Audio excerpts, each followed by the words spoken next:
Tayo po mga ka-chubby mom, may gagawin po tayo sa ating tummy. Ito po yung ating tummy ay dapat kailangan po ay flat. Flat po natin dyan.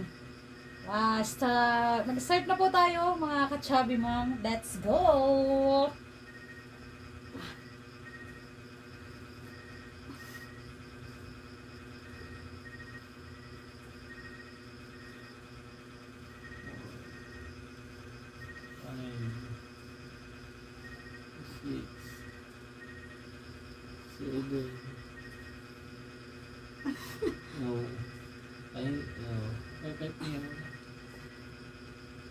Tapos na yun mga ka-chubby mom, sa umpisa, ito po talaga ang ating mga tummy ay masakit po talaga yan sa umpisa. Tapos medyo makakaramdam po tayo talaga dyan ng pagod sa ating katawan. Pero ituloy natin para makamit natin ang gusto natin na katawan. Tsaka ma-achieve natin yung gusto nating shape, diba?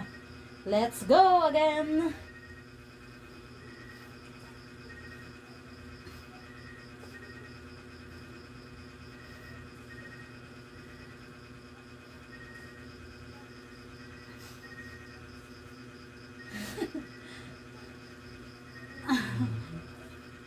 Tapos,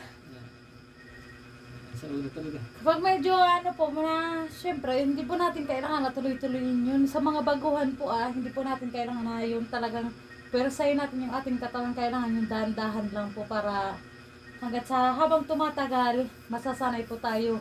Parang kumbaga sa po ay masakit talaga sa first time. Ganun po yun. Ganun po yun mga ka-chubby ma'am. Kaya, umpisa po tayo.